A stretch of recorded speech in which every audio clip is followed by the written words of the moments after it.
Amados, eu de novo quero dizer que estou muito feliz de estar aqui com vocês. Amém, glória a Deus. Deu para perceber a presença do Senhor entre nós e que Ele continue nos agraciando com essa presença até o término da nossa reunião, na nossa comunhão, no tempo pós-reunião, que a presença dele passeie em nosso meio. Amém. Porque Ele não só habita por meio do Espírito Santo no nosso espírito, mas Ele também passeia em nosso meio, aprovando a nossa reunião. Aleluia. Quando Ele diz em Mateus que onde estiverem 2 ou 3 reunidos no nome dele, ali Ele estará, isso significa o seu endosso, significa aquele senso de que a presença dele está conosco.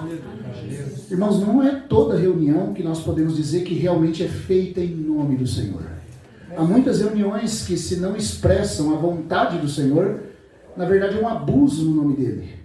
Mas que no nosso meio, como ele começou nos agraciando, assim testifica no meu espírito e creio que no seu também, que ele permaneça conosco essa noite. Amém. E o que nós mais queremos é ser tocados por ele e poder tocá-lo também.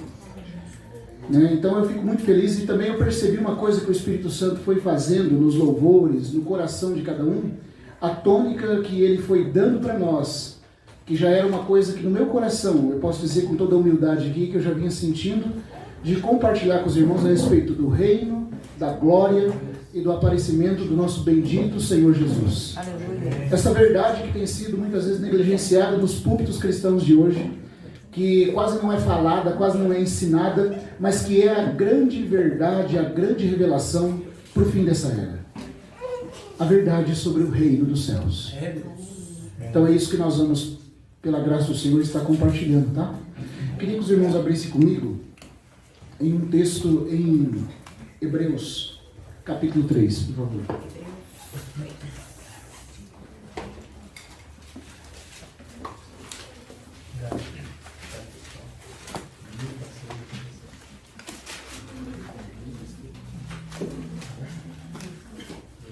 Eu estou lendo aqui a versão textual, tá bom?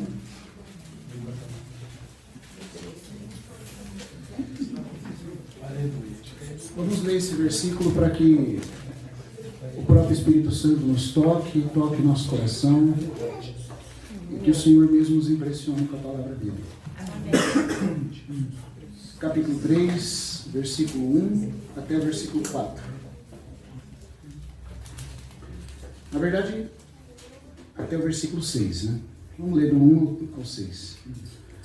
Pelo qual, irmãos santos, participantes de um chamamento celestial, considerai a Jesus como apóstolo e sumo sacerdote da nossa confissão, o qual é fiel ao que o constituiu, como também o foi Moisés na casa. Mas aquele tem sido considerado, ou seja, Jesus, digno de tanto mais glória do que Moisés, porquanto maior honra que a casa tem o que a constituiu. Pois toda casa é constituída por alguém, mas o que fez todas as coisas é Deus. E Moisés, na verdade, foi fiel sobre toda a casa como servo, para testemunho das coisas que serão ditas. Mas o Cristo, como filho sobre sua casa, a qual casa somos nós, se nos aferrarmos à confiança e ao orgulho da esperança. Há uma outra versão que diz: se conservarmos firme até o fim, a ousadia e a exultação. A palavra orgulho aqui também tem o sentido de exultar. A exultação da esperança. Irmãos, qual que é a esperança cristã? Oi? Alguém falou? A volta do Senhor Jesus. A volta do Senhor Jesus é sempre que o Novo Testamento liga com a esperança da vida cristã. Agora veja uma coisa. Aqui nesse texto que nós lemos, que eu estou usando como introdução, o Espírito Santo, por meio do autor da carta aos Hebreus, que eu creio que foi Lucas, ele diz o seguinte, que nós somos casa de Deus se. Você prestou atenção no se? O que significa esse se? É uma condição. Isso significa, irmãos, que individualmente todos nós podemos ser habitados pelo Espírito Santo. Mas se nós vamos ser casa no sentido coletivo, no sentido daquele lugar onde Deus se expressa, aonde ele se sente à vontade como um homem no seu lar, aonde ele revela a sua glória, onde ele revela a sua beleza, onde ele tem as suas demandas satisfeitas, isso vai depender de uma condição que nós temos que cumprir, como povo coletivo de Deus. Que condição?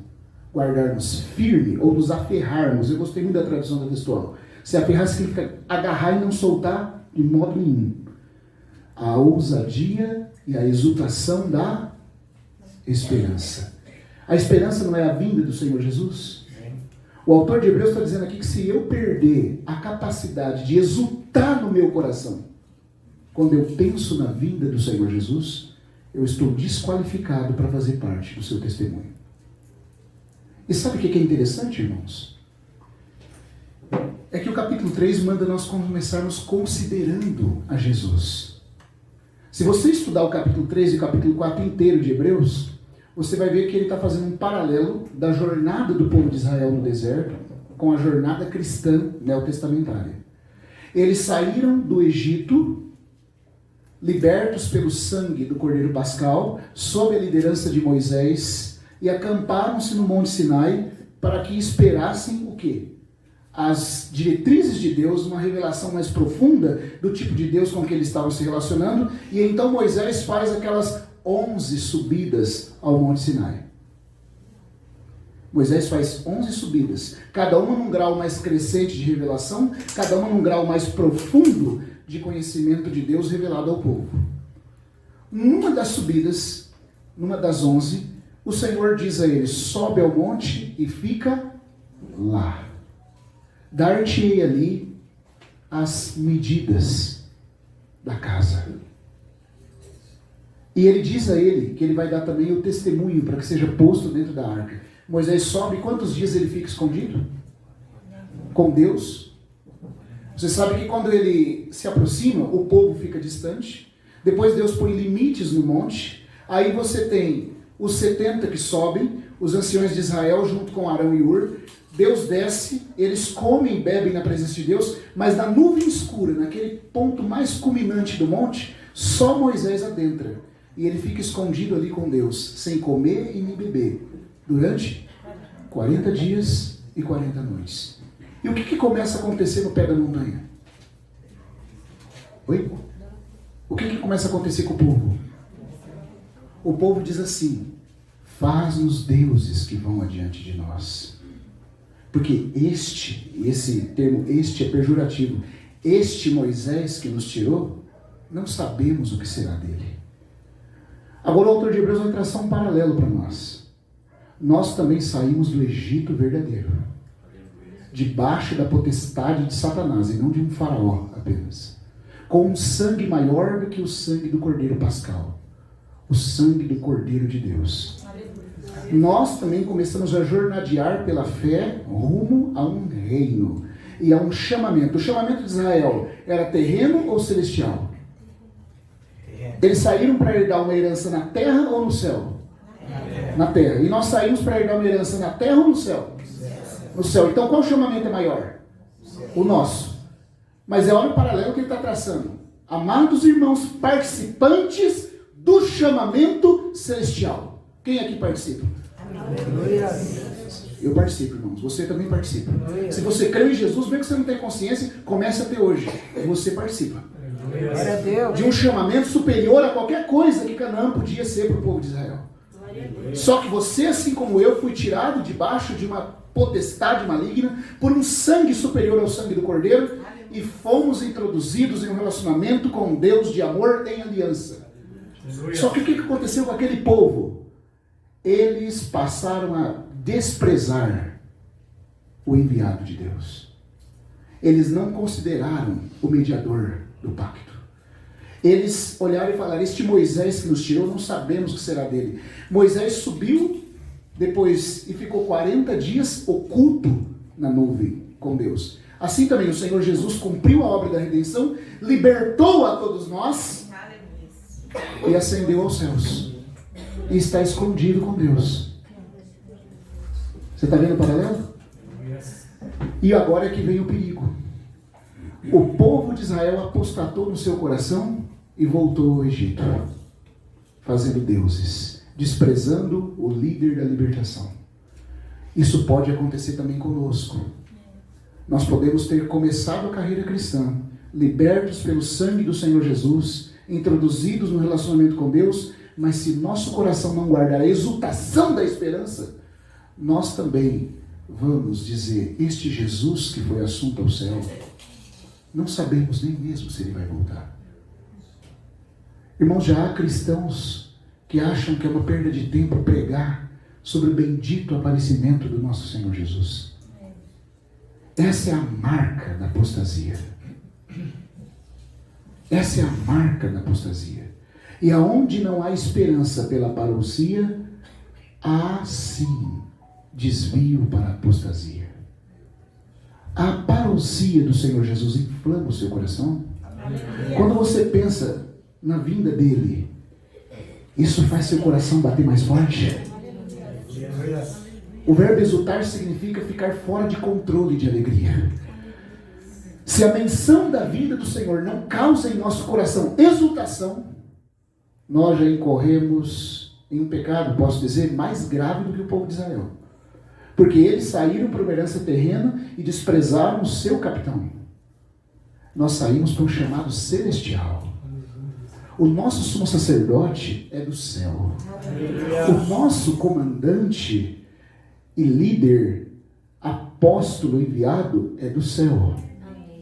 Como sumo sacerdote, ele nos leva a Deus. Como enviado e apóstolo, ele traz Deus até nós. Como podemos negligenciá-lo, irmãos? Como podemos permitir que o nosso coração perca a ousadia? Que ousadia que é essa? Vocês vão ver também uma outra coisa muito importante que o autor de Hebreus está tocando aqui. Aquele povo de Israel, jornada após jornada, eles deram 42 jornadas no deserto.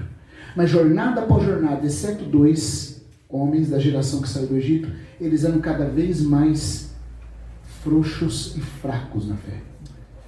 Eles perdiam a ousadia que Deus requer daquele que o ama.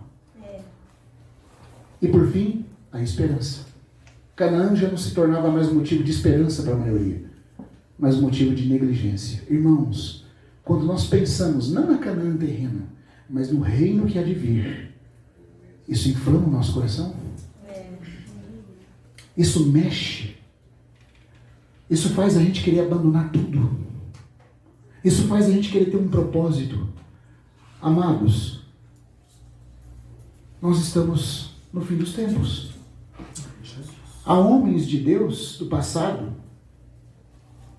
que, se vissem as coisas que estão acontecendo no nosso tempo, se vissem o cumprimento das profecias como nós estamos aqui agora, eles largariam tudo. E muitas vezes nós vamos viver na nossa vida, e isso vai fazendo com que nós vamos deixando de lado aquela exultação que a vinda de Jesus deve causar em nosso coração.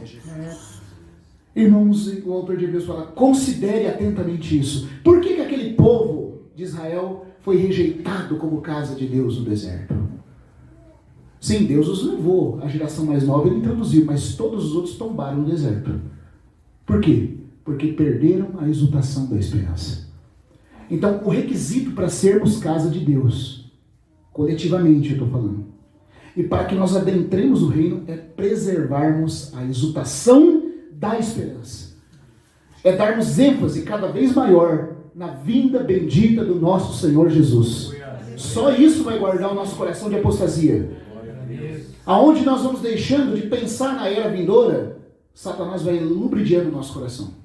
Há uma frase do irmão Piper que diz assim, pois a lei de Satanás é esta, que coloquemos todos os nossos esforços, todo o nosso labor e pensamento nesta era presente.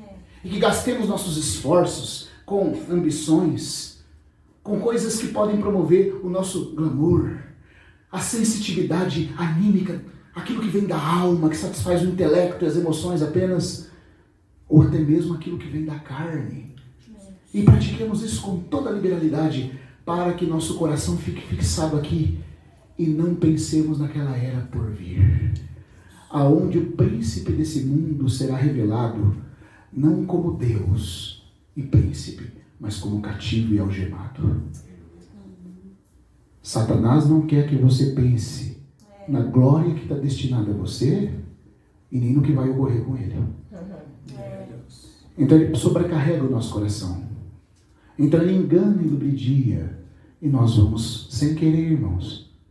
Você quer saber qual é o termômetro para saber se o seu coração está bem? Se esse versículo é a palavra de Deus, e é ou não é? Não é Deus que está falando isso aqui? Então se você e eu quer saber se o nosso coração está bem, basta você fazer um seguinte teste. Quando se fala da vinda de Jesus, isso mexe com o seu coração ainda? Aleluia. Se mexe, então você está sadio na caminhada.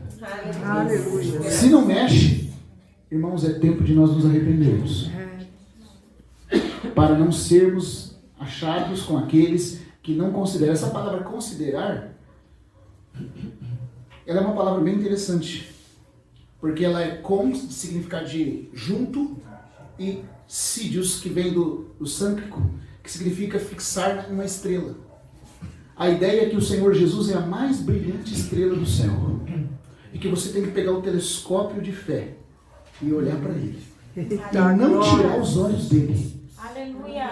Não tire os olhos dele. Antes, olhe cada detalhe. Fixe seu coração nele.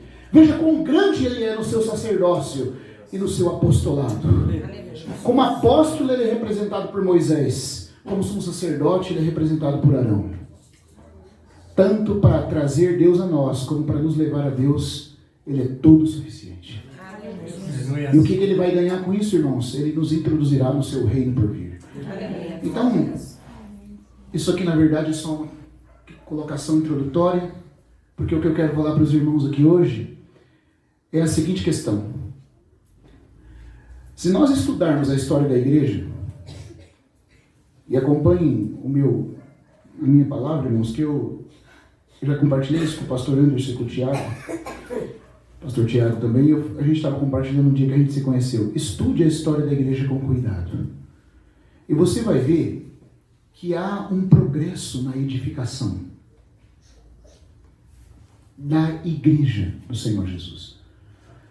Esse progresso é tipificado pela construção do tabernáculo. O tabernáculo era uma sombra, uma figura do que ele está fazendo com a igreja agora, certo? Agora deixa eu fazer uma pergunta para os irmãos que têm o hábito de ler com bastante minuciosidade o Pentateuco. Qual foi a primeira mobília que Deus salientou na edificação do tabernáculo? Alguém pode falar? Os que já ouviram lá em Penápolis não valem. Alguém lembra? De todas as peças do tabernáculo, qual foi a primeira? Êxodo 25. A Arca do Pacto. Foi a primeira coisa. Porque o que representa a Arca do Pacto? Oi? Representa a pessoa do Senhor Jesus Cristo. Divina humana. A Arca do Pacto era feita de madeira de acácia e revestida de ouro. Agora presta atenção numa coisa linda aqui, irmãos. Sabe o que é a madeira de acácia que fala ali? Ela é uma madeira toda trançada. E a acácia que cresce no deserto, ali do Sinai, ela é uma árvore que ela cresce solitária, ela não fica perto de outras árvores, e as raízes delas, ela vai como raiz de uma terra seca, não tendo provisão no solo. Ela depende do orvalho que desce do céu. E ela vai se enroscando, se tornando uma madeira dura e resistente à pressão e ao sofrimento. Você se lembra quando Isaías diz que o Senhor Jesus, na sua humanidade, era como a raiz de uma terra seca crescendo diante de Javé? Ele é a madeira de acácia. A sua humanidade é firme, provada e aprovada. Ele é a madeira de acácia. Mas a arca não tinha só madeira. O que mais que ela tinha? Ouro. Agora vamos imaginar. Usa a sua imaginação, tá? Porque nós podemos imaginar. O Senhor Jesus falou que nós temos que ser como crianças, e as crianças são boas em imaginar. Então vamos imaginar. Você tem uma arca quadrada, uma caixa, e que é por dentro e por fora revestido de ouro, certo? Aí você faz um corte nessa caixa. O que fica tendo? Você tem ouro por dentro, madeira no meio e ouro revestido por fora. Então você tem a parte de dentro, ouro. Parte do meio, madeira. E a madeira revestida de ouro de novo. Deu para entender? O que isso representa? que o Senhor Jesus é Deus essencialmente, porque é ouro, é divino, é eterno, indestrutível, glorioso, mas ele assumiu a humanidade, a madeira de acácia. E por fim essa humanidade foi glorificada com a divindade. Novamente. Então a arca do pacto fala da pessoa do nosso bendito e glorioso Senhor Jesus. Por que Deus começa pela arca do pacto? Porque se não começar por Cristo, não tem começo. Cristo é tudo em todos no povo de Deus. O nosso evangelho não é uma doutrina acerca de Cristo. O evangelho é Cristo mesmo. Sem Cristo não há evangelho, irmãos. Romanos 1 diz assim que o evangelho é com respeito ao seu filho. Agora quem é esse filho? É o filho de Deus divino, ouro por dentro. Mas segundo a carne, madeira, veio da descendência de Davi. E o que aconteceu com essa carne humana dele? Foi designado filho de Deus. Não como Deus ele foi designado filho de Deus, porque ele já era. A humanidade dele se tornou participante da glória divina.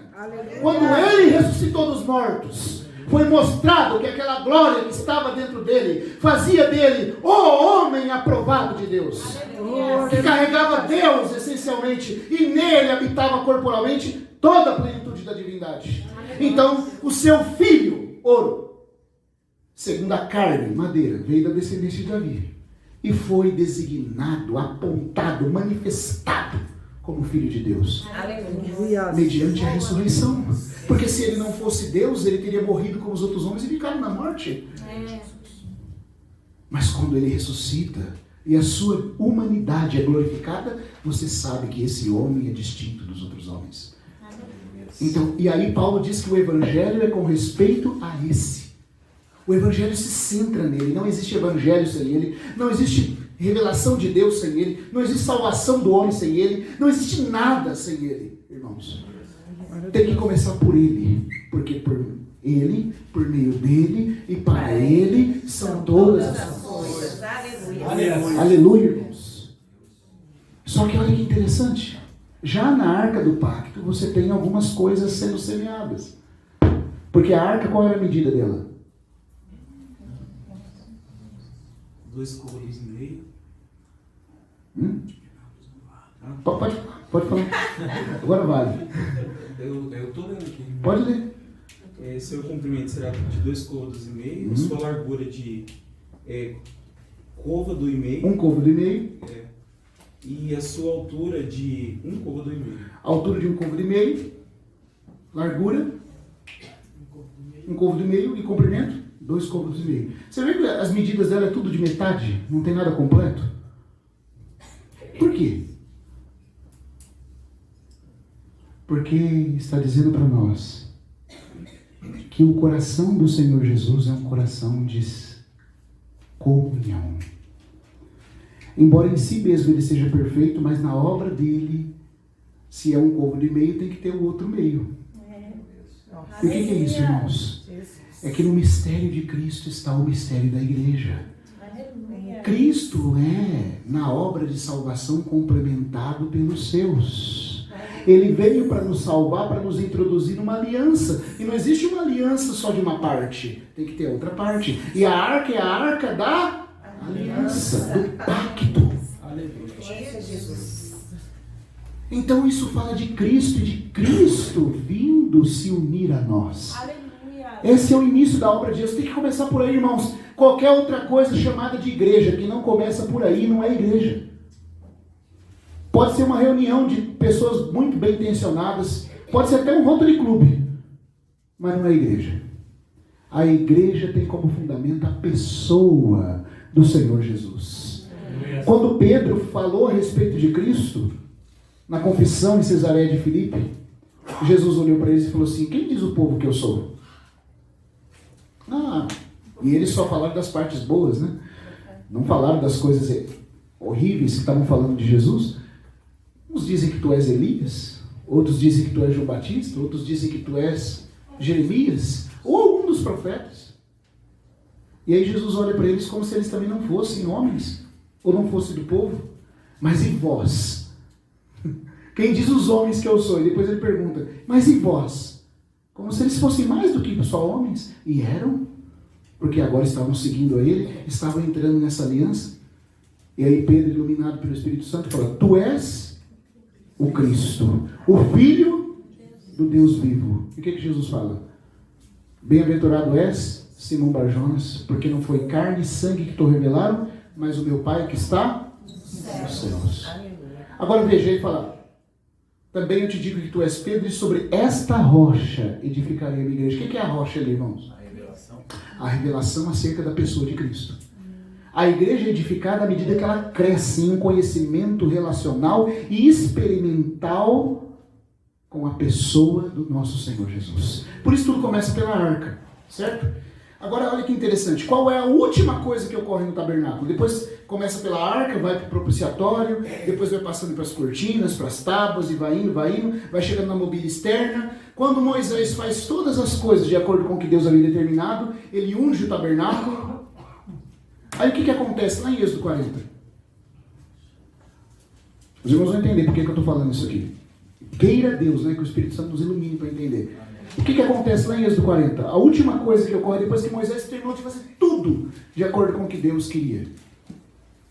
Ocorre algo.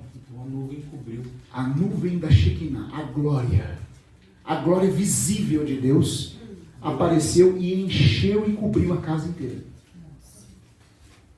Os irmãos estão percebendo o que eu estou querendo dizer aqui?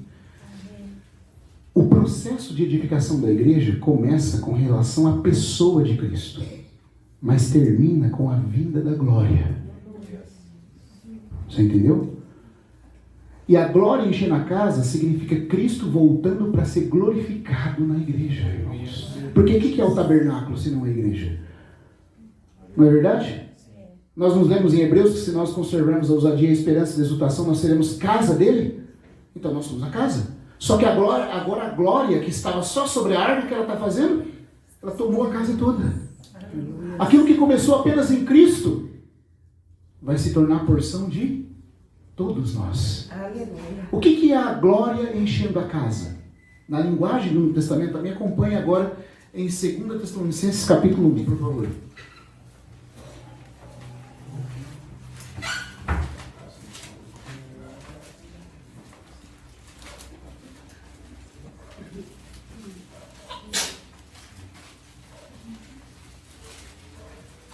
Vamos ler o versículo 9 e 10. O foco está no 10, mas vamos ler o 9 para a gente pegar o contexto.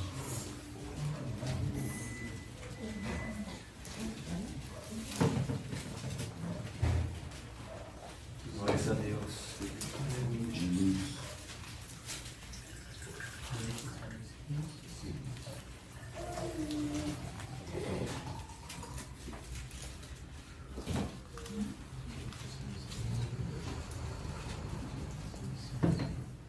Capítulo 1, versículo 9 e 10.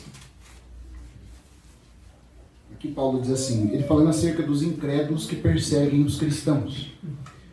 E aí Paulo diz, os quais pagarão o castigo da eterna destruição, os incrédulos, excluídos da presença do Senhor e da glória do seu poder. Quando venha, eu estou lendo na textual, quando o Senhor vier, quando ele venha, para o quê? Ser glorificado pelos seus santos ou em seus santos?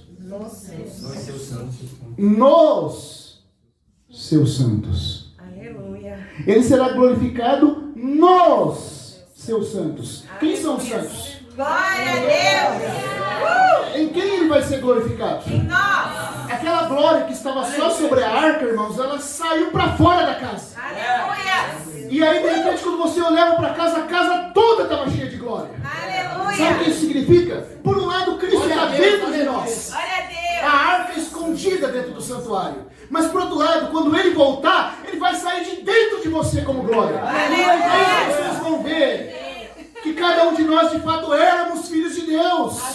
Aquela glória que está escondida. Quando Cristo, que é a nossa vida, se manifestar, então nós também seremos manifestados com Ele em glória.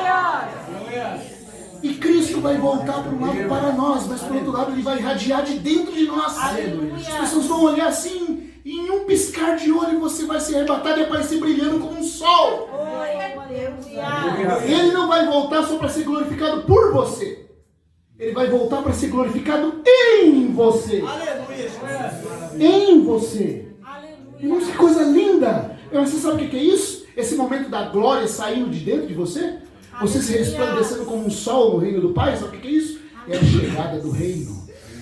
Então esse assunto está ligado com a segunda vinda do Senhor Jesus e o reino milenar. Por isso eu posso dizer para os irmãos, vamos ver se nós pegamos aqui. Se a primeira coisa que começa é a arca e a última que encerra é a glória enchendo a casa, isso indica que no processo da edificação da igreja, o primeiro assunto que o Espírito Santo trabalharia no seio da igreja, historicamente, seria com relação à pessoa do Senhor Jesus. E o último assunto para encerrar a edificação seria o assunto ligado à glória vindoura. Irmãos, vocês estão entendendo o que eu quero dizer?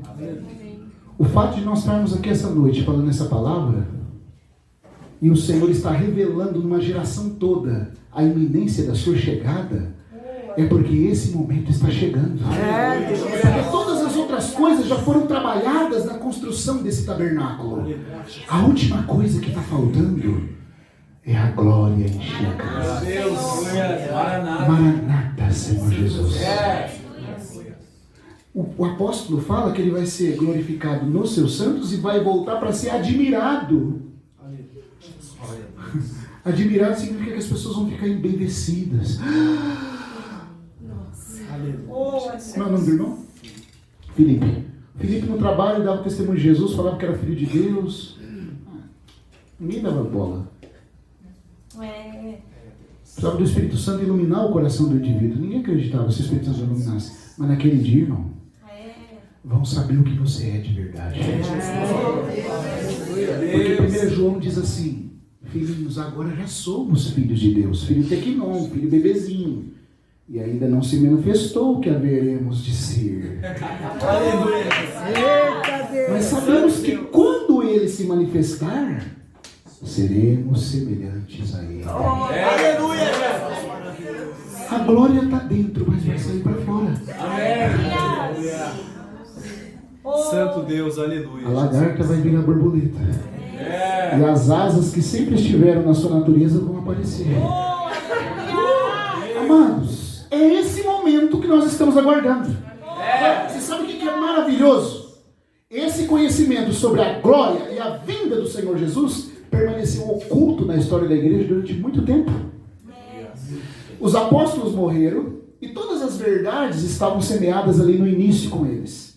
Mas o processo do Espírito Santo introduzindo a igreja dentro dessa verdade foi um processo paulatino. Qual foi a primeira coisa? Agora deixa eu perguntar para qualquer irmão aqui que estudou a história. Qual foi a primeira coisa que o Espírito Santo trabalhou no seio da igreja que tinha que ficar claro para que a igreja fosse edificada?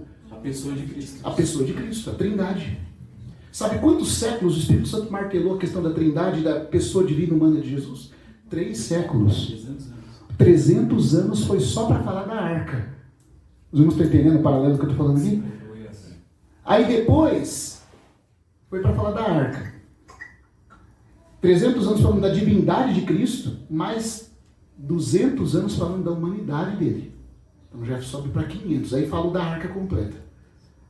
No ano 600 para 700 foi que começou a ter certos lampejos sobre a obra do Senhor Jesus.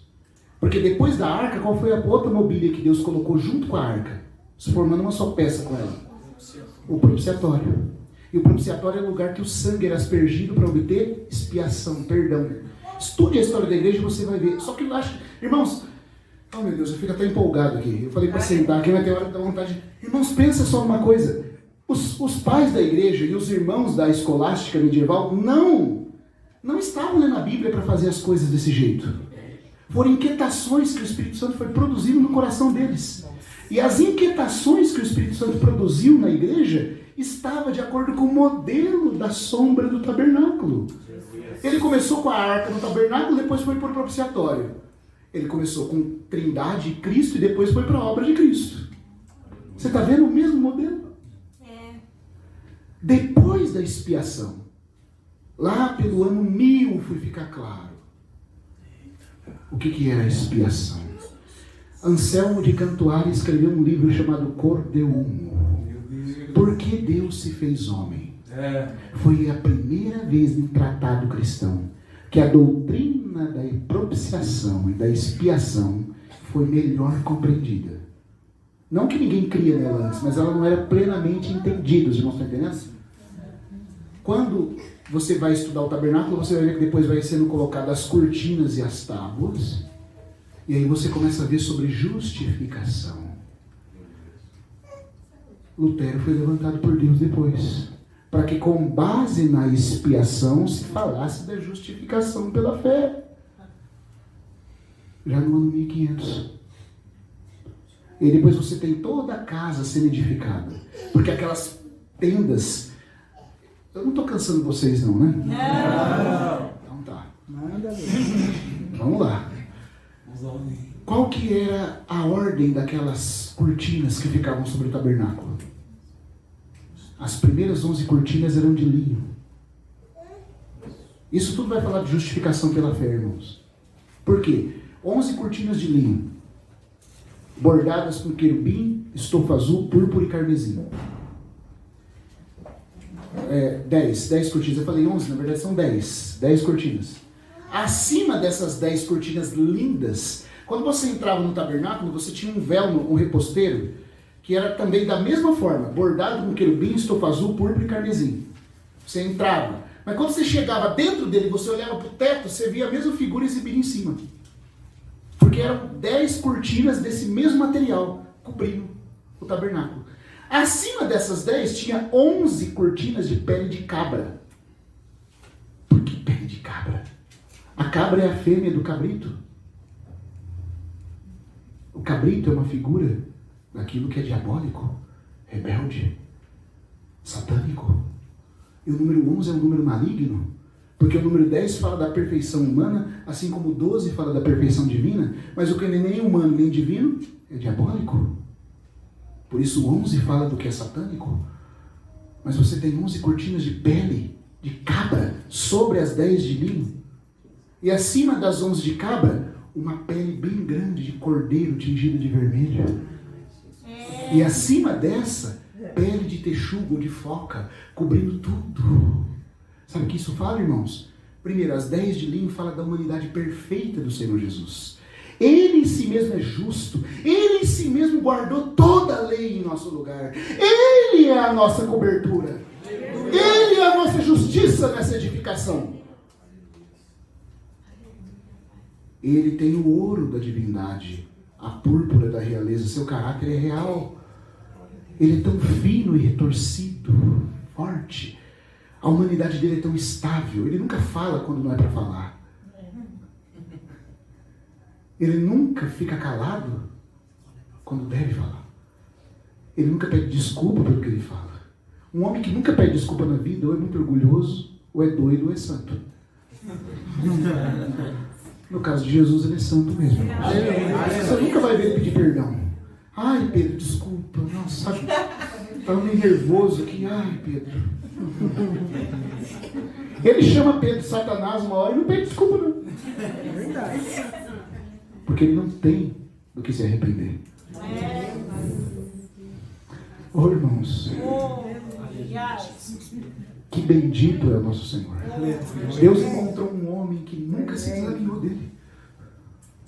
Esse é o linho branco, torcido e firme, que tem um caráter real de púrpura. Porque a púrpura é aquela cor azul misturada com o vermelho. O azul fala do celestial, o vermelho fala do que é terreno, do sangue. E isso é o que forma o rei verdadeiro. Porque o rei verdadeiro é aquilo que é o homem e Deus junto. O homem e Deus junto é o rei. A púrpura, o querubim que fala da glória, está tudo nele. Todos vimos a sua glória. Não é verdade? Então essa é a nossa cobertura. Ele na sua perfeição humana. Só que apesar de ele ser perfeito, de ter guardado toda a lei, de ele ter crédito em si mesmo, ele tomou sobre si a nossa maldição. As 11 peles de cabra.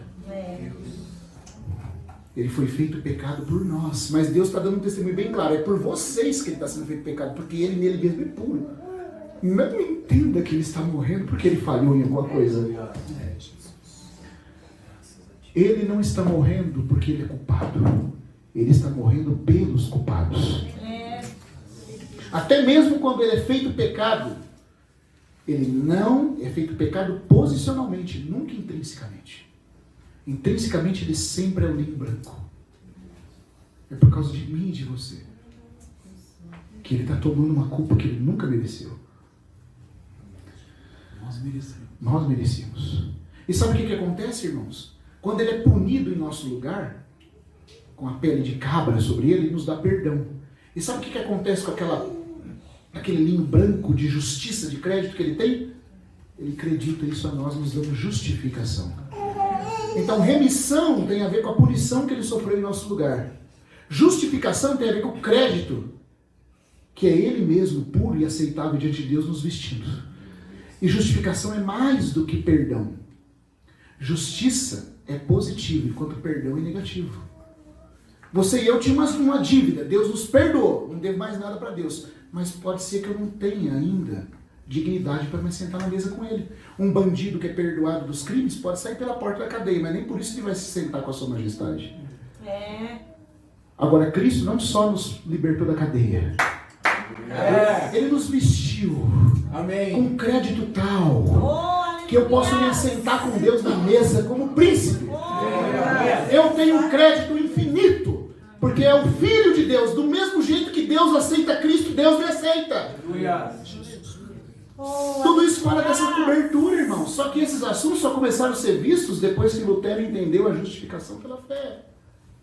Essa é a ordem da edificação do tabernáculo. E aí depois foi ficando claro que era a redenção. A redenção descansa na justificação e a justificação descansa na expiação.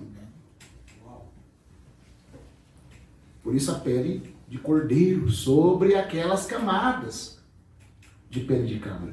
E por fim a pele de texugo cobrindo tudo. Porque fala do poder preservador de Deus. Para nos preservar em toda a obra de Cristo. Você sabe que a pele de foca é uma pele dura. Vem areia do deserto, calor, tempestade, nada altera. Ela aguenta. Isso é o que Judas falou: ora, aquele que é poderoso para vos guardar de tropeços. Por que ele é poderoso? Porque todo o poder dele descansa nessa obra bendita. Por isso a pele vem por último. Deus. Tudo isso é a justificação pela fé. Tudo isso é o que Lutero e os outros que vieram depois começaram a entender. Calvino, Bessa e outros começaram a entender depois. Mas parou aí? Deus parou na reforma? Não. Tem muitos crentes que estão parados na reforma. Só sabe falar de calvinismo e arminianismo. A Bíblia deles é uma salada. Porque parece que Deus salvou, agora estou salvo. Não estou salvo. Não, estou salvo. Não, se eu apostatar eu perco. Irmãos, Deus avançou. Se você for continuando a estudar, você vai ver a parte do tabernáculo sendo toda colocada. Isso fala da vida da igreja surgindo de maneira normal. Os irmãos se vendo apenas como irmãos. Sem clero. Sem doutrina de nicolaíta.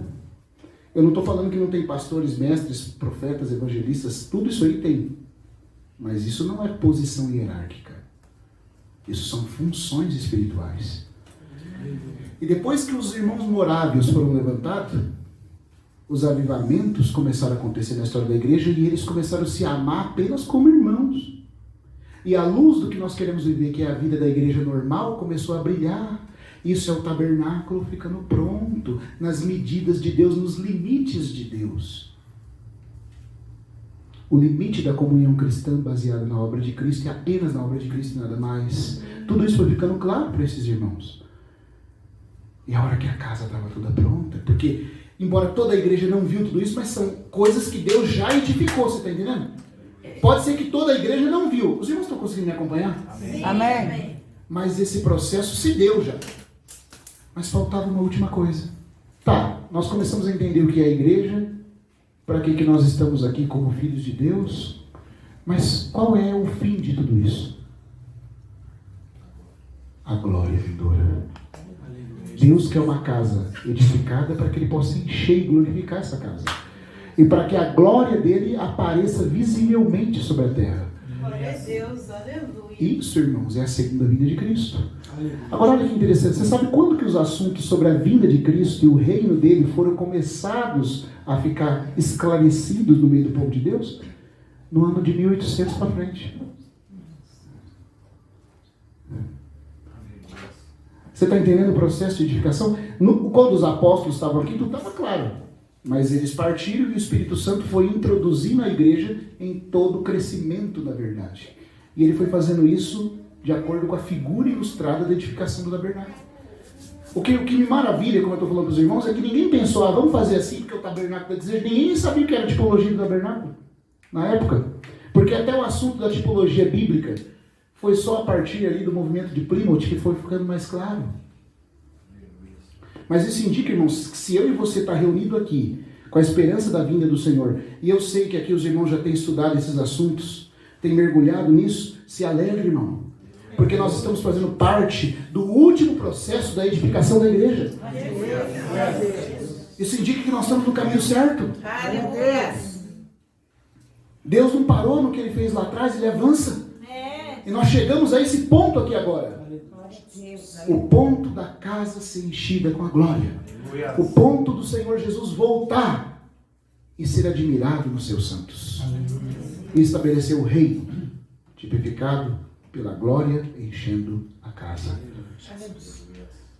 Então, baseado nisso, vamos falar sobre o reino milenar. Aleluia. Amém? Amém. Isso aqui é a introdução, tá? Ô, glória. Aleluia. Vamos... Eita, Jesus. Aleluia. Aleluia. Graças a Deus, irmãos. Aleluia. Eu me sinto muito alegre. Então, olha, os irmãos que me conhecem sabem que às vezes eu compartilho isso com eles e falo, meus irmãos, não é à toa que aqui no Brasil muitos grupos de irmãos têm surgido clamando por entender essas coisas. Isso não é por acaso. Nós somos parte, não somos os únicos. Tem muitos irmãos, um remanescente. A grande cristandade apostatou, está em busca de outras coisas, de teologia coach, de evangelho da prosperidade, de qualquer, mas nós não queremos isso. Não. Nós sabemos que esse mundo é um prédio para ser implodido. E que aquele que abalou uma vez a terra, vai abalar tanto o céu como a terra agora. Louco daquele que tentar investir nessa presente ordem. Nós queremos o que está por vir, irmãos. Bendito é o Senhor. É isso que eu quero para mim. Aleluia. Vamos para Isaías capítulo 24 agora. Eita, Jesus. Segura na cadeira. Ô, glória. Certo sim. Aleluia. Santo Deus, aleluia. Minha garrafinha fica na casa. Então,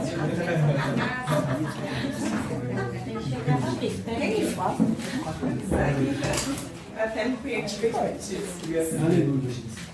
Eita, Deus do céu. Santo Deus, aleluia. Tu és amado, Senhor. Glória Oh, a Deus. Deus. Aleluia. Coisa linda, Jesus. Nossa. Isaías, tu és maravilhoso. Isaías capítulo 24. Eita, Deus. Tu és lindo, Pai, aleluia. Eu queria começar com os irmãos hoje a ver essa questão do reino de 1000 anos. E por quê? Na história da igreja, hoje ainda tem dois grupos muito fortes, os pós-milenistas e os amilenistas, que negam a verdade literal do milênio e do reino literal de 1000 anos do Senhor Jesus. O amilenismo diz que o reino não existe. Amilenismo porque o prefixo alfa, a letra A, que é o alfa, é o elemento de negação, não há reino de 1000 anos. É tudo figurativo. E o pós-milenismo, ele até acredita que há reino, mas que, na verdade, o reino vai vir só espiritualmente. E a igreja que vai transformar a terra no reino de Deus. A posição amilenista, ela é uma posição que praticamente ninguém dá crédito nela mais hoje. Apesar dela ser uma posição que existe, ninguém muito crê. O pós-milenismo começou a invadir a história da igreja, irmãos, a partir do século III. Se você estudar, século IV na verdade, se você estudar a história da igreja com cuidado, você vai ver que até o período pré-niceno, pré-concílio de Niceia, os irmãos falavam do milênio de forma literal. Há um artigo no site, do site Escriba do Reino, tem lá a verdade do reino de Cristo anunciada pelos pais da igreja. Depois, se os irmãos quiserem, acessem lá e leiam. Vocês vão ver que todos os chamados pais da igreja, que são do período anterior a Constantino, acreditavam no milênio literal. O que aconteceu para que se perdesse essa esperança? Hoje, os irmãos que são da linha mais reformada, calvinista, tradicional, a maioria negam o reino de 1000 anos. Eles acreditam assim, que Jesus vai vir, vai começar a eternidade, está tudo feito.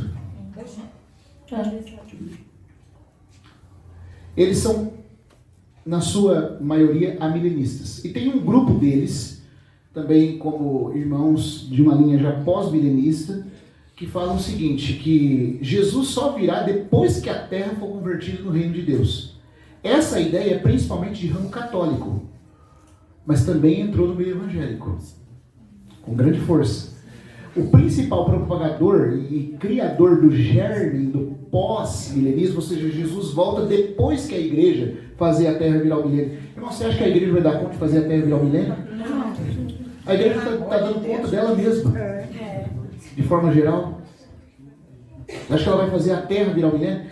Então, essa ideia pós-milenista, ela tem principalmente fundamentação e origem no seu germe na teologia de Santo Agostinho, que nós temos que respeitar, foi um grande homem de Deus, mas eu vou falar a fala de um irmão aqui. Agostinho, quando acertava, mas quando ele errava, irmãos, sai de baixo. Agostinho, ele escreveu uma obra chamada De Civitate Dei, a Cidade de Deus.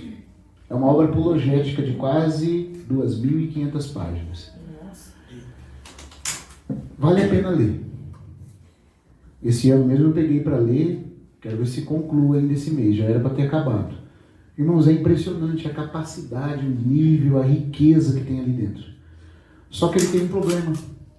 Ele é o principal fermentador da ideia pós-milenista. E ele não vem, isso não nasce nele, isso nasce na escola teológica, filosófica de Alexandria. Eu estou falando tudo isso antes da gente ler Isaías 24, porque Isaías 24, a 27, os eruditos chamam de o pequeno apocalipse de Isaías.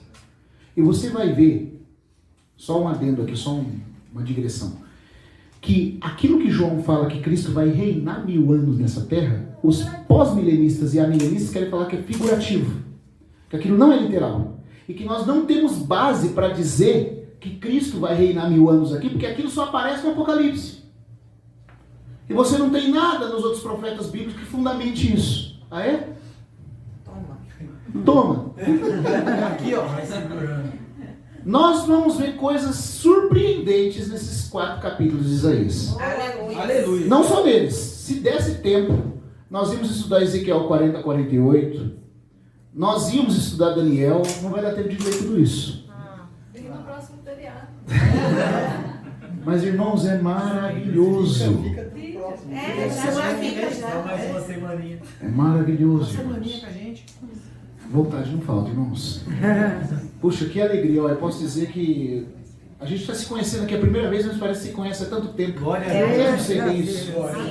Estou sendo verdadeiro aqui. Os que estão comigo aqui, que vieram de Rio Claro e Penápolis, não sentem a mesma coisa? A gente já sente assim como família. Que coisa de Deus, irmãos. Maravilhoso é o Senhor.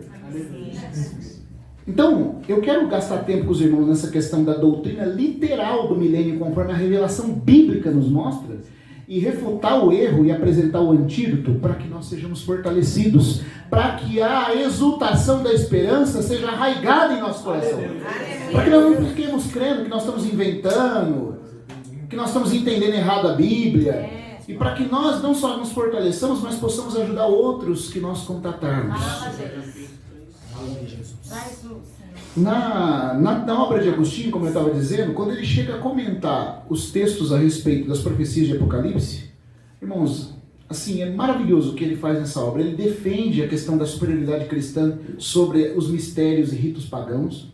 Ele mostra que Deus tem sim uma obra de edificação histórica. Ele foi o primeiro irmão a estudar a história do ponto de vista teológico existencialista. Porque tudo que tinha antes dele, se estudando a história, era que a história era uma coisa cíclica sem rumo. Agostinho falou, não, a história tem um início, um meio e um fim, de acordo com a economia da ordem dos tempos de Deus. E ele começou a estudar. E ele foi mostrando o seguinte: 2 amores geram 2 cidades. A cidade dos homens, também a cidade de Satanás, é gerada pelo amor a si mesmo. A essa cidade pertencem os homens terrenos e mundanos. E ele foi traçando a história desses impérios terrenos mundanos que se erguem e se caem. E a cidade de Deus é gerada pelos que amam a Deus, comprados da cidade terrena para pertencerem a Deus. E esse segmento vai desde Adão, passando por Sete, Enos, né? Cainã, Enoque, e vai indo. Noé, vai indo. Até que chega no Novo Testamento, continua e a história da igreja vai acontecendo. E isso é a cidade de Deus. E ele vai tratar da construção histórica disso de forma mística. Só que o problema é que Agostinho é influenciado pela teologia da escola de Alexandria. E tem uma obra, tudo isso aqui é preparação para a gente entrar no texto, tá? Tem uma obra escrita por um irmão chamado Justo Gonzalez, vale a pena os irmãos lerem, se os irmãos não conhecem. É uma obra feita que se chama História do Pensamento Cristão. Ela é em 3 volumes. Nessa obra, o Justo Gonzalez, o historiador da igreja, ele diz que havia na igreja, no período pós-niceno, 3 centros de pensamento, de teologia. Um era o pensamento de Alexandria, no Egito. O outro era o de Antioquia. E o outro era o de Jerusalém. Mais tarde surge também a escola de Roma. Mas a Roma, como Roma sempre absorve as coisas, ela abraça principalmente a teologia alexandrina. Qual que era a escola de teologia alexandrina? Ela foi fundada por Clemente, romano, e por Orígenes. Clemente e Orígenes, de formação platônica, eles acreditavam no pensamento platônico, que era o seguinte: eles queriam causar uma união entre o platonismo e a fé na filosofia. E a escola de Platão ensinava que o ideal não são as coisas do mundo físico, histórico. O ideal mais profundo são as ideias. O mundo ideal, de onde vêm as ideias, de onde vêm as realidades das coisas.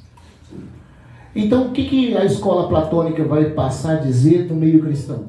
Que não importa a historicidade bíblica. Você tem que entender a verdade, é o Espírito que está aqui. Não a história. Eles se preocupavam em Alexandria mais com a divindade do que com a humanidade do Senhor Jesus. Não que eles negavam a humanidade, mas, por exemplo, essa influência platônica da ideia, da sabedoria, do logos, foi tão extrema entre eles que eles começaram a desatentar para os aspectos históricos, literais. E quando você começa a desapegar dos aspectos históricos literais, você fica até bom para fazer alegoria. Mas é uma alegoria desfundamentada da verdade. Literal, tá entendendo? É histórica. Já os irmãos de Antioquia não gostavam disso. Os de Antioquia eram contra os de Alexandria, porque eles falavam assim: não, Paulo esteve aqui entre nós. Paulo esteve aqui. Barnabé esteve aqui. Eles pregaram o evangelho, eles pregaram um Cristo histórico. Um homem que andou de sandália pela areia da Palestina. E a igreja em Antioquia, a escola de Antioquia, se importava com os aspectos históricos da fé. Mas ela não teve muito prevalecência, porque os homens mais eruditos eram do Egito. Está dando para entender? E numa época onde a filosofia atacava tanta igreja, parece que esses eram os que iam defender de verdade. Sim, Deus os usou, irmãos, mas o problema é que eles caíram em extremos. E Jerusalém ficava no meio do fogo cruzado, entre Antioquia e Alexandria, tentando harmonizar as duas coisas. O resultado é que a escola platônica de Orígenes entra para dentro de Roma, depois Roma é tomada como a sede do cristianismo, e aí você já viu, né? A teologia que eles abraçam é a teologia só da alegoria. Não tem problema você fazer alegoria, mas a alegoria está pautada em fatos históricos. Paulo disse que Abraão, Sara e Agar eram coisas alegóricas, mas ele não disse que não eram históricas porque era alegórica. A alegoria estava pautada na historicidade. Abraão existiu ou não? Sim. Mas se Abraão não existiu, não era para existir judeu. Sara é real ou não? Sim. O túmulo dela está lá, irmãos. E de Abraão, lá na Palestina até hoje. Agar é real ou não? Ismael é real ou não? O Monte Sinai é real ou não é? Mas Paulo falou que era alegórica. Irmãos, mas o alegórico significa que Deus está usando o histórico para ensinar uma verdade espiritual. Mas ele não está negando o histórico por isso. O erro dos irmãos de Alexandria foi achar que se Deus está ensinando a alegoria, ele está negando a história. Está negando o aspecto literal. Aí pronto. Aí eles diziam o seguinte, eles usavam uma expressão que foi usada por Agostinho. Nós precisamos ler a Bíblia do véu para dentro. O que era ler a Bíblia do véu para dentro para eles? Negar tudo que era histórico, só se importar com a alegoria. Aí você sabe como é que Agostinho vai interpretar o milênio? Ele disse que Satanás ser preso no abismo significa Satanás ser lançado nos corações, nos abismos dos corações dos homens. Você já pensou uma coisa dessa? Isso está na Cidade de Deus, no livro 20 da Cidade de Deus. Satanás está nos abismos dos corações dos incrédulos. Ele está detido lá para que ele não possa enganar os predestinados. Amados. Ele está detido lá? E como é que ele influencia os cristãos a pecar? A ponto da Bíblia falar, não deis lugar ao diabo, falando para crentes. O milênio, o abismo, tudo é alegoria. É. Por quê? Influência platônica. Está dando para entender, amados? Mas tem uma outra coisa, muito importante que a gente tem que entender no Apocalipse. A linguagem de símbolo e alegoria acaba no capítulo 10. Do capítulo 10 para frente não tem mais alegoria no livro. Você fala, mas o capítulo 12 está lá como uma grande visão. Mas o capítulo 12 é uma visão que Deus diz que é visão e ele está percorrendo toda a história do livro de Apocalipse. O capítulo 10, quando introduz a sétima trombeta, acaba o capítulo 10, começa o 11 e toca a sétima trombeta. Tocou a sétima trombeta no 11, é dito assim, nos dias da voz do sétimo anjo cumprir-se-á o quê? O mistério de Deus. Então quer dizer que Deus não vai falar mais em mistério, nem enigma. Então tudo que é revelado da sétima trombeta para frente, irmãos, é literal. Inclusive o milênio. Amém? Amém? Mas Agostinho não viu isso. Aí fez aquela salada. Você já pensou? Satanás está preso nos corações dos homens. Não vai enganar os predestinados. Eu pergunto, quem fica enganando eu e você todo dia? Para pecar, para não orar, para dar licença para a carne. Quem faz isso então, irmãos? Hã? O príncipe da potestade do ar, Paulo fala, está solto, atuando nos filhos da desobediência, rugindo como um leão ao redor dos cristãos, lançando dardos inflamados na mente dos crentes. Como é que você vai concordar com Agostinho nisso aí? Acusando diante de Deus os crentes porque peca. Está preso? Então você está vendo qual que é o problema? Estou só dando um exemplo para os irmãos. Isso é o que gera o pós-milenismo. E eles entendiam que Constantino, fazendo a fé cristã se tornar estatal, era o triunfo da igreja, era o início do reino milenar. E aí os papas começaram até a andar de púrpura e de carmesim. Porque nós já somos reis com Cristo. O milênio já começou. Interessante, né? Porque a Igreja Católica se institui dessa forma a partir do ano 500, 450 a 500. E aí, quando chega 1517, 1000 anos mais ou menos depois, quem que surge? Lutero, fazendo a reforma. Sabe como é que o Papa interpretava? Lutero é o diabo que saiu do abismo. Para atrapalhar o reino de Cristo. É isso, está nas obras deles, não estou inventando, irmãos. Então, por um lado, o diabo está preso, desde Agostinho. Por outro lado, Lutero é o diabo que saiu. Meu Deus. Que confusão, irmãos. Vamos ver então agora Isaías 24. Vamos ver o que a Bíblia fala sobre o reino, mas agora na sua literalidade. Nós temos que ver que irmãos, se nós estamos estudando essas coisas, é porque Deus tem colocado no coração de um remanescente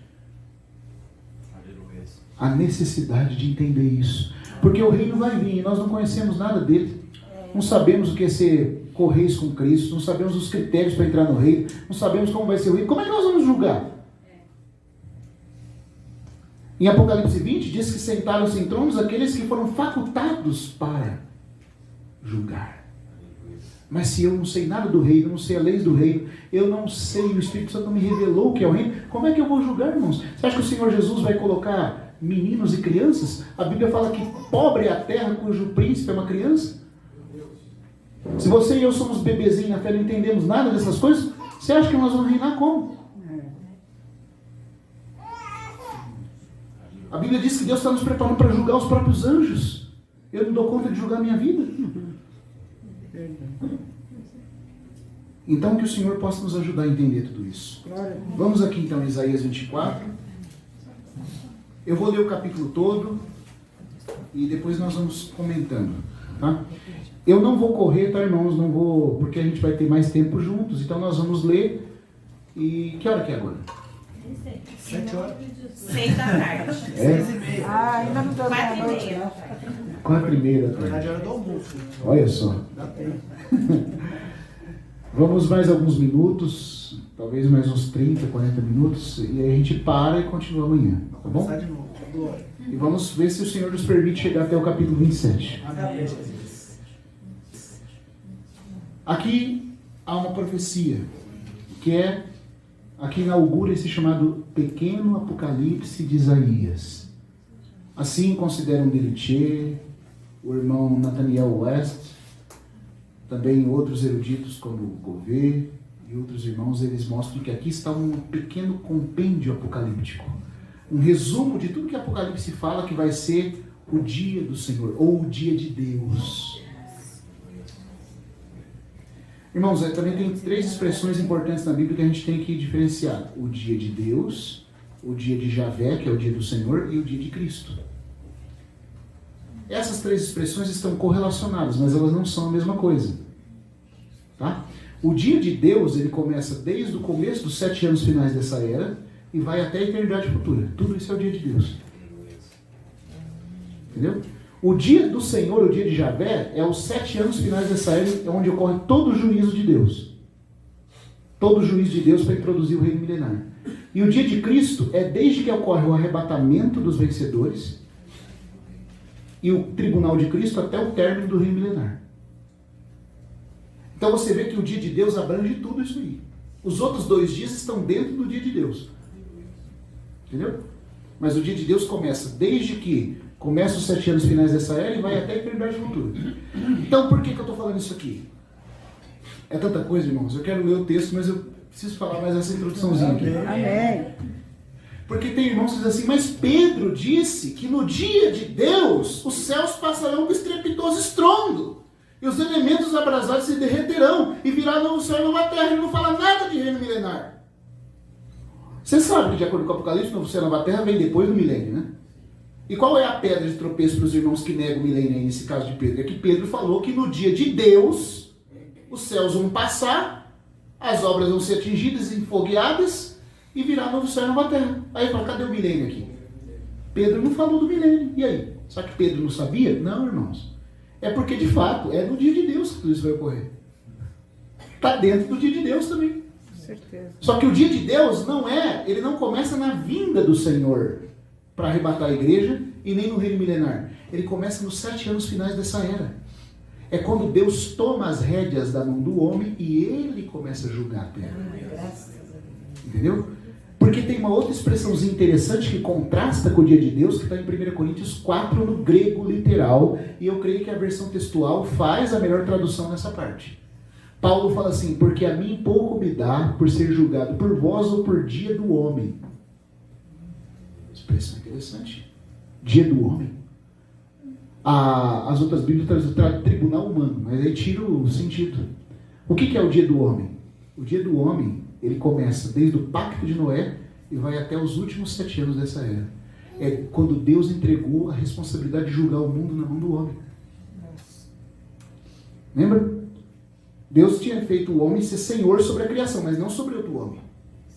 O homem era para ser uma família, sem um homem julgar o outro, originalmente. Para em amor e harmonia cooperarem com o outro e sujeitarem a terra a Deus. Mas depois o homem se rebela contra Deus, se rebela um contra o outro, e agora Deus fala depois do dilúvio. Agora, se um homem matar um homem, pelo homem se tirará também a sua vida, porque Deus fez o homem à sua imagem. E Deus delega a autoridade para o homem julgar outro homem. Desde essa época, agora, a autoridade de julgar e fazer justiça nessa terra está na mão do homem. É o dia do homem. Mas quando chegar os últimos 7 anos dessa era, as rédeas é tirada do homem. E Deus assume a posição de inquisitor e juiz. Por isso o trono aparece com o arco-íris, que foi o mesmo arco-íris que apareceu lá em Noé.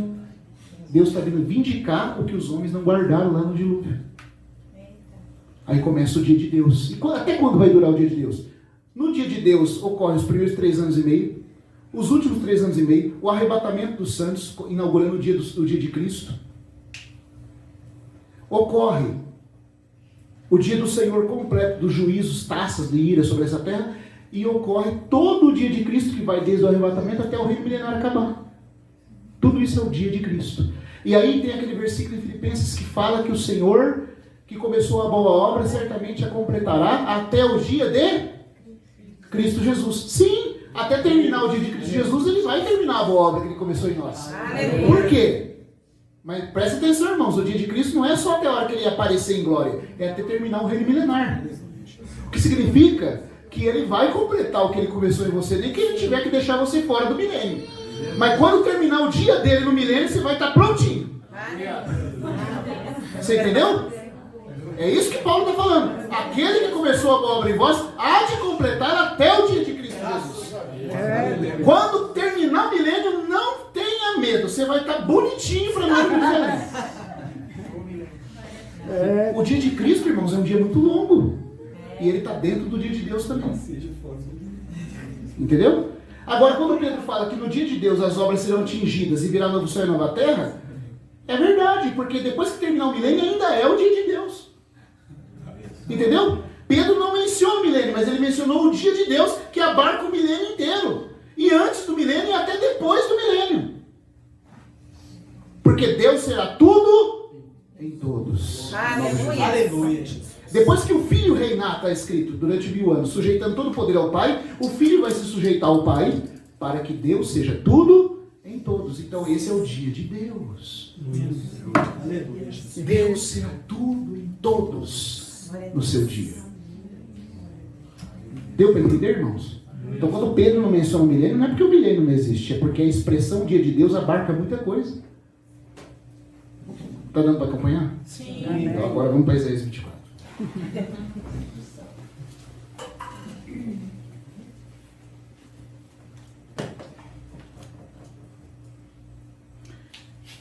Versículo 1.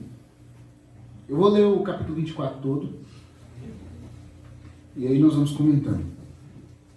Estou lendo a versão textual, tá?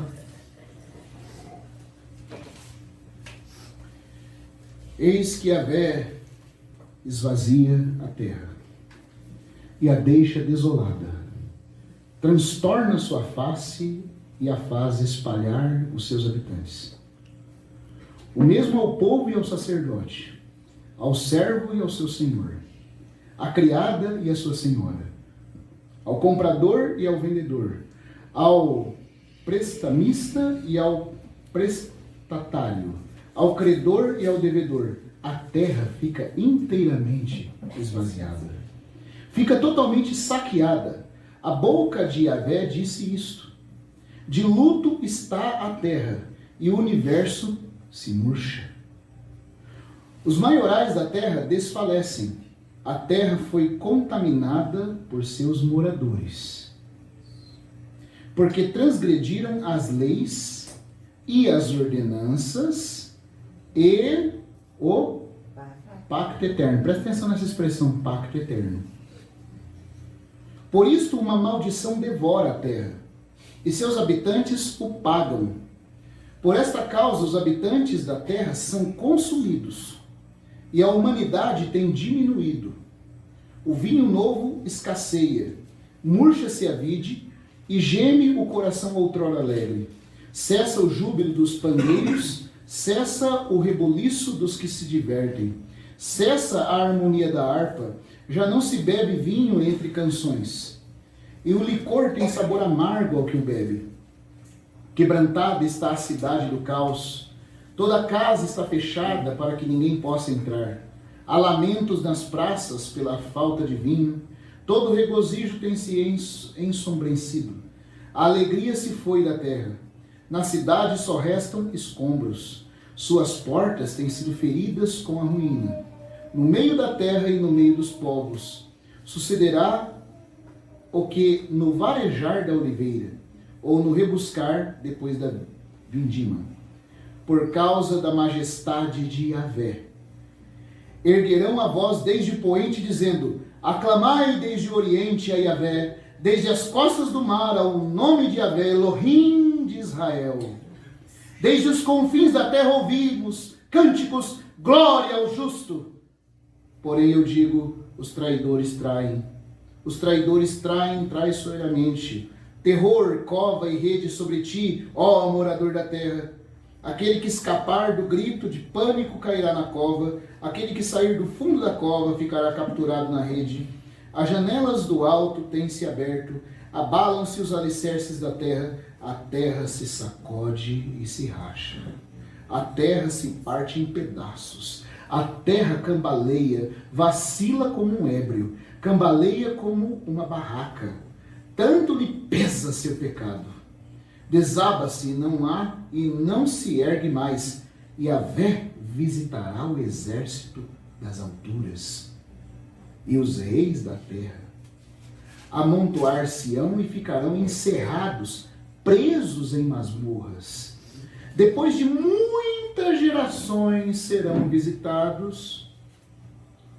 A branca, que é a lua, se envergonhará.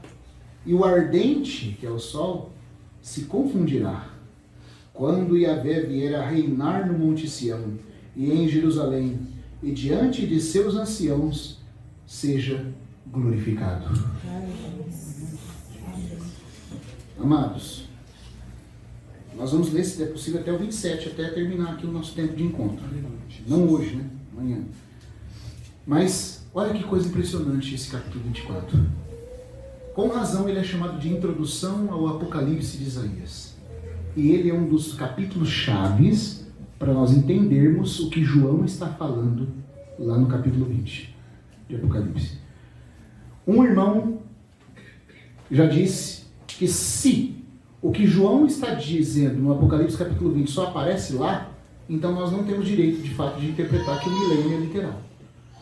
Mas se o que João está dizendo aparece em outros textos, então você sabe que, como regra, se você estuda o Apocalipse com cuidado, de fato o que está no Apocalipse é uma colheita de outras coisas que já foram mostradas na Bíblia. Então onde aparecem os 1000 anos, esse intervalo de reinado do Senhor antes da eternidade em outros lugares? Nós vamos ver que o capítulo 24 é fundamental para entender isso. É interessante, tomei nota de um ponto aqui, queria só comentar com os irmãos. Antes do capítulo 24, Isaías fez profecias, sentenças, peso do Senhor contra a Babilônia, Judá, a Filístia, Moabe, Damasco, Israel, Egito, Arábia, Tiro. E você olha assim, esse mundo era o mundo conhecido dos hebreus. O que restou para ser julgado então? Já veio juízo sobre Judá, sobre Babilônia, sobre Tiro, Filístia, Egito, Moabe, Tiro. O que sobrou? O mundo todo. Depois de descrever o juízo de Deus sobre nações específicas, o capítulo 24 abre num grande drama da vida de Deus, não para julgar essa ou aquela nação específica, mas a terra inteira.